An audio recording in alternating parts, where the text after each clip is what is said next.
नमस्कार दोस्तों, आज हम फिर बात करेंगे जीएसटी के बारे में। मैंने अपने पिछले वीडियो में बताया कि जीएसटी क्या होता है, ये कैसे लागू होगा और किस किस को अफेक्ट करेगा। फिर भी अभी बहुत से व्यापारियों में ये कंफ्यूजन है कि जीएसटी लागू होने के बाद जो वो बिल जारी करेंगे, चाहे वो किसी व्यापारी को करें या अपने ग्राहक को करें, तो वो बिल कैसे होगा, मतलब उसमें टैक्स कैलकुलेशन कैसे करेंगे और क्या क्या दर्ज करेंगे। तो इससे संबंधित जानकारियों के लिए छत्तीसगढ़ प्रशासन ने एक गैजेट डिक्लेयर किया हुआ है जो उनकी वेबसाइट पर उपलब्ध है। मैंने उसमें से कुछ पेज जो जरूरी है उनके कटिंग करके आपके लिए इस वीडियो में उपलब्ध करा रहा हूं। देखते रहिए वीडियो।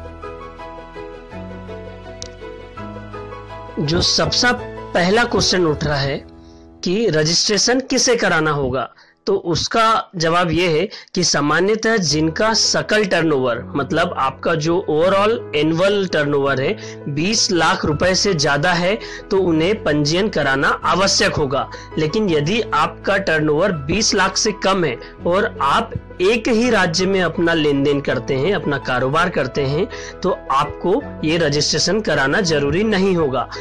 कम टर्नओवर वाले वो लोग जिनको जरूरी है रजिस्ट्रेशन कराना, वो लोग जो अंतरराज्यीय सप्लाई करता है, टीडीएस करता है, ई कॉमर्सेस है, मतलब ऑनलाइन अपना बिजनेस चलाते हैं, एनआरआई है, कैजुअल टैक्सेबल सप्लायर्स हैं, प्रिंसिपल की ओर से सप्लाई करने वाले एजेंट हैं, डिस्ट्रीब्यूटर्स हैं, उनको ऑनलाइन जानकारी सप्लाई करता है, और या भारत के बाहर सेवा सप्लाई करते हैं, उनको भले ही उनका टर्नओवर 20 लाख रुपए से कम हो, लेकिन जीएसटी पोर्टल पर रजिस्ट्रेशन कराना अनिवार्य होगा। तो यदि आप आपका बिजनेस करते हैं राज्य के बाहर या अपने राज्य के अंदर और इन नियमों के अंतर्गत यदि आप आ रहे हैं, तो जल्द ही अपना जीएसटी पोर्टल पर रजिस्ट्रेशन करा लीजिए। आज उसकी आखिरी डेट है, संभवतः शायद डेट आगे भी और बढ़ेगी, लेकिन आप लास्ट डेट और आगे तारीख बढ़ने का इंतजार ना करें, अपना रजिस्ट्रेशन जरूर कराएं। अब एक उदाहरण से समझते हैं कि पुराना टैक्स और नए जीएसटी के अंतर्गत किसी प्रोडक्ट पर या किसी सर्विस पर जो टैक्स लगेगा उसमें किस तरीके से बढ़ोतरी या कमी होगी।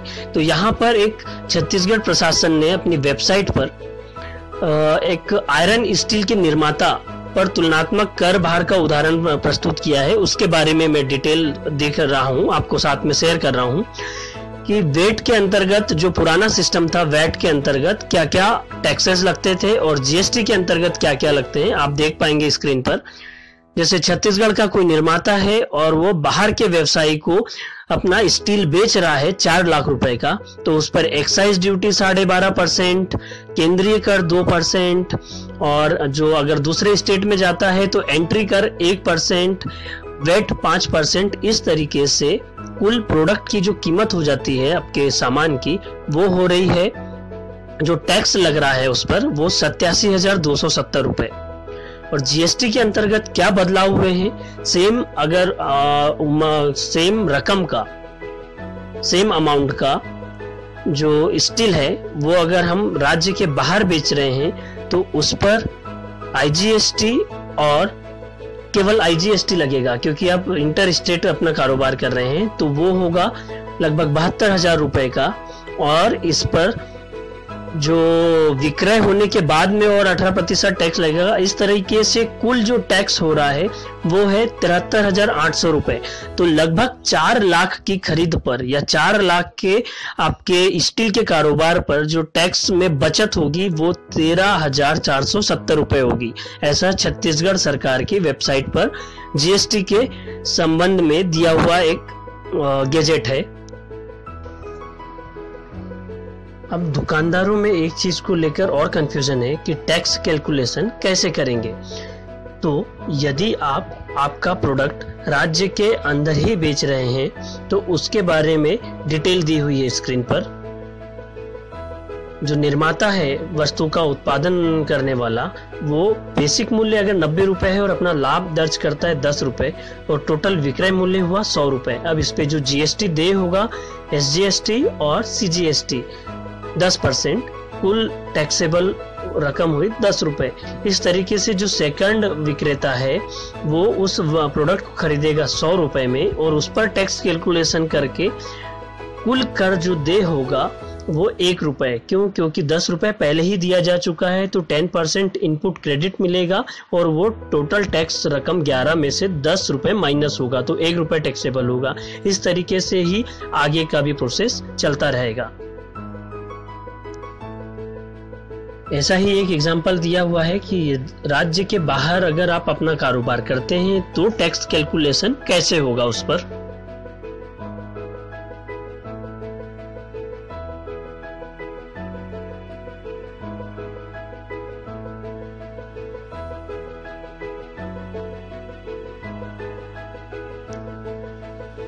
और यदि आप कोई सर्विस प्रोवाइड कर रहे हैं तो उस पर टैक्स कैलकुलेशन किस तरीके से होगा।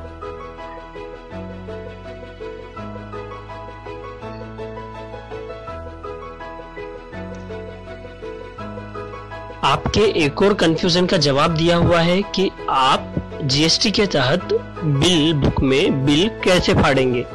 तो उसमें आपको माल प्राप्तकर्ता का नाम लिखना होगा, आपका जीएसटीएन नंबर लिखना होगा और जो प्रोडक्ट बेचा जा रहा है उसकी डिटेल पर क्वांटिटी की कीमत कितनी है और उस पर टैक्स एसजीएसटी सीजीएसटी कितना प्रतिशत दे है। इस तरीके से पूरा बिल बनेगा। ऐसे ही यदि आप किसी दूसरे व्यापारी को अपना सामान बेच रहे हैं तो उस पर आपको अपना जीएसटीएन नंबर तो लिखना अनिवार्य ही होगा, साथ ही प्राप्तकर्ता का जीएसटीएन नंबर भी लिखना जरूरी होगा। बाकी की प्रोसेस सेम ही होगी, कितना प्रोडक्ट बेचा है, कितनी कीमत का था, कुल योग कितना है, और अगर आप राज्य के बाहर कारोबार कर रहे हैं तो आईजीएसटी की दर कितनी है वो लिखना होगा।